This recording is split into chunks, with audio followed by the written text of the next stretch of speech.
یہ ہے global Times کا اداریہ، اور مجھے اس پہ کوئی خوشی نہیں ہے۔ یہ ہمارے پڑوسی ہندوستان کے بارے میں ہے۔ اداریہ کا خلاصہ آپ کہہ لیں، سمری آپ کہہ لیں، وہ یہ ہے کہ چین اور بھارت کے مابین درمیان لداخ کے معاملے پہ ایک بار پھر کشیدگی بڑھ رہی ہے۔ 2 روز قبل ہونے والی جھڑپ میں چین نے بھارت کو خبردار کیا کہ اگر بھارت مقابلہ کرنا چاہتا ہے تو اس کو ماضی کے برعکس، بلکہ کہنا یوں چاہیے برعکس نہیں، ماضی سے زیادہ فوجی نقصان اٹھانا پڑے گا، جبکہ بھارتی حکام نے پیر کو بتایا کہ لداخ میں بھارتی فوج نے چین کی طرف سے ایک پہاڑی پہ قبضہ کرنے کی کوشش کو ناکام بنا دیا۔ تاہم اسی روز چینی فوج کے ترجمان نے کہا کہ بھارت نے سرحد کی خلاف ورزی کی ہے، مطالبہ یہ ہے کہ انڈیا اپنی فوج وہاں سے نکالے۔ گلوبل ٹائمز لکھتا ہے کہ بھارت کہتا ہے اس نے چینی فوج کی دراندازی روکی ہے، جبکہ یہ انڈین فوج تھی جس نے کشیدگی بڑھانے میں پہل کی۔ بھارت کو طاقت پر چین کا سامنا ہے، اور نئی دہلی اس مہم و گمان میں ہرگز نہ رہے کہ اس معاملے پہ بھارت کو امریکہ سے حمایت ملے گی۔ اب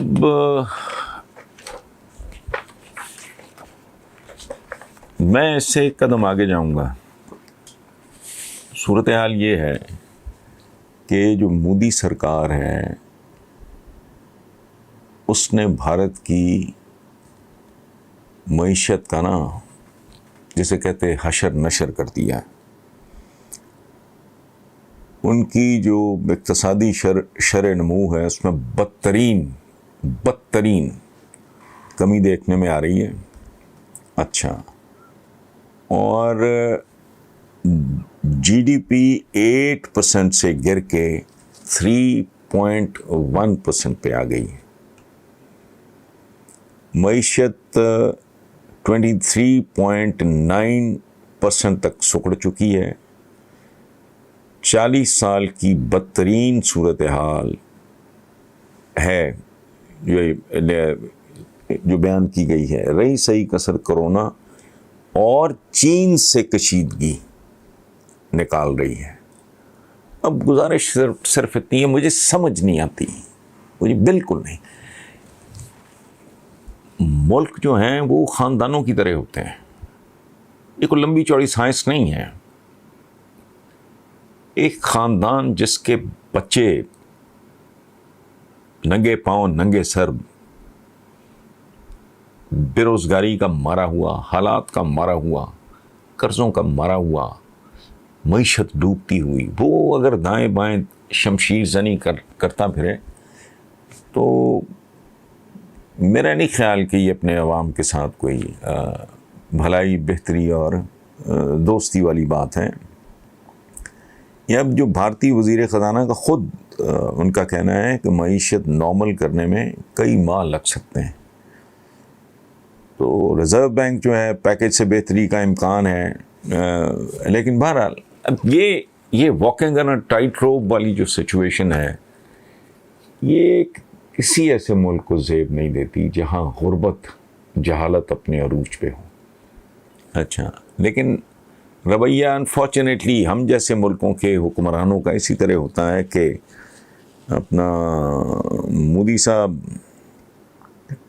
بطخوں کے ساتھ فوٹو شوٹ کرا رہے ہیں، میں نے تصویریں دیکھی ہیں تو ہنسی بھی آ رہی تھی، رونا بھی آ رہا تھا۔ پرابلم یہ ہے ہم جیسے ملک، میں اپنی بات بھی کر رہا ہوں، میں نے شاید آپ کے ساتھ پہلے بھی کبھی شیئر کیا ہو، میں نے جو غربت ہمارے اپنے کم نہیں ہے، لیکن جس سطح کی جس شدت کی غربت میں نے ہندوستان میں دیکھی ہے، میں 2 بار گیا ہوں، وہ ناقابل بیان ہے۔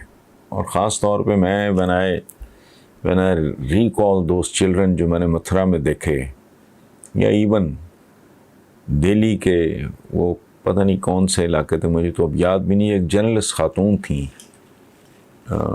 وہ مجھے لے کے گئی تھیں، مجھے وہ منظر نہیں بھولتا۔ میں پہلے بھی کہہ چکا ہوں کہ کسی بھوک سے بلکتے بچے یا ڈوبتے بچے کے لیے کوئی میرا خیال ہے کوئی بہت ہی تاتاریوں سے زیادہ سنگ دل ہوگا جو اس سے اس کا مذہب پوچھے گا یا اس کا نام پوچھے گا. امیڈیٹ ریئیکشن تو یہی ہونا چاہیے. ہم جیسے سب ممالک کے لیے آئی ڈونٹ نو سیاستدان کس مٹی کے بنے ہوتے ہیں, ان کا خمیر کہاں سے اٹھتا ہے, یہ کہاں بیٹھ کے سوچتے ہیں. بنیادی طور پہ فوکس کرنا چاہیے اپنے عوام کی فلاح و بہبود پہ, بہتری پہ, ان کی غربت کے خاتمے پہ, ان کو علم دینے پہ, ان کو عمدہ انفراسٹرکچر دینے پہ, انصاف دینے پہ. لیکن انفارچونیٹلی میں یہ بات میں نے جو کی ہے یہ میں نے خوشی سے نہیں کی, لیکن بہرحال اٹس اے ریالٹی. پوچھا گیا ہے تو میں نے جواب دے دیا. سوال ہے جی مانچسٹر UK سے نثار خان ہیں, وہ کہتے ہیں جی وزیر اعظم عمران خان کے مشیر نے خوشخبری سنائی ہے کہ 2 ہفتوں میں کھانے پینے کی متعدد اشیاء سستی ہو جائیں گی, نیز اگلے 2 ماہ کے اندر چینی کی قیمت بھی کم ہو جائے گی. اگر واقعی ایسا ہو گیا تو اپوزیشن کے پلے کیا رہ جائے گا؟ نثار خان صاحب, اپوزیشن کے پلے تو ٹیکنیکلی اسپیکنگ اب بھی کچھ نہیں. مہنگائی یہ حکومت کنٹرول کر سکے نہ کر سکے, ایون دین اگر جس آدمی میں شعور ہوگا, جس میں تھوڑی سی غیرت ہوگی, حیا ہوگی, اس کو اب تک معاملات کی سمجھ آ جانی چاہیے. ہاں اگر کوئی بندہ کسی کو دیوتا سمجھ رہا ہے, کسی کو بت پرستی کر رہا ہے, شخصیت پرستی کی میں بات کر رہا ہوں, وہ کر رہا ہے, یا اس کے مفادات بالواسطہ یا بلا واسطہ کسی مخصوص خاندان یا پارٹی کے ساتھ وابستہ ہیں, تو وہ اور بات ہے. عام پاکستانی کو تو اب تک سمجھ آ جانی چاہیے کہ ان لوگوں نے اس ملک کو وہاں پہنچایا ہے جہاں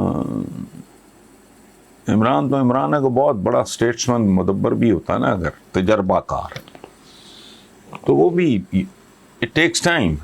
مطلب ٹرننگ دا ٹیبلز بالکل ہی وہ مذاق تھوڑی ہے, ریورس کا سفر تھا, اس کو روکا ہے. اب پھر فرسٹ ایئر میں گاڑی پھر آگے چلے گی تو ٹائم لگے گا. تو باقی رہ گیا یہ وزیر اعظم کے مشیر کا, یہ چھوڑتے رہتے ہیں اس طرح کی سستی ہو جائیں گی, مہنگی ہو جائیں گی.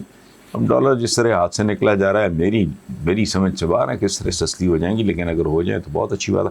ابھی ریسنٹلی پیٹرول بڑھا ہے, وہ کسی کا باپ بھی نہیں قیمتوں میں بڑھاوے کو روک سکتا, چونکہ چیزیں گھروں میں تو نہیں, دکانوں میں تو نہیں اگتی نا, آتی ہیں. اگر آپ کی ٹرانسپورٹیشن کاسٹ ہی بڑھ گئی ہے تو آپ کیسے کم کر لو گے؟ زیادہ سے زیادہ حکومت یہ کر سکتی ہے, یہ باغیے مارتے ہیں مشہور. آپ جو انتظامی کمزوریوں کی وجہ سے جو اس معاملے میں جو مہنگائی ہوتی ہے انتظامی نااہلی کی وجہ سے, وہ روک سکتے ہو آپ. باقی تو سپلائی اینڈ ڈیمانڈ ہے. مجھے اگر یہ پین 5 روپے میں کاسٹ کر رہا ہے, how can you tell me to sell it for 5 rupees? میں پاگل ہوں؟ میں نے وہ دکان کے اوور ہیڈس ہیں یا اسٹور کے یا وٹ ایور, بنگی بات ہے. سپلائی اینڈ ڈیمانڈ یہ ایک انٹرنیشنل اصول ہے, اس کو آبزرو کرنا پڑتا ہے. ہاں جو آپ کی نااہلی, نالائکی, بد انتظامی, بدصورتی, رشوت خوری, حرام خوری کی وجہ سے جو ہوتا ہے وہ ذخیرہ اندوزیاں اور یہ اور وہ, اس کو آپ ہینڈل کر سکتے ہو. اس سے زیادہ مشیر مشار کیا کرے گا؟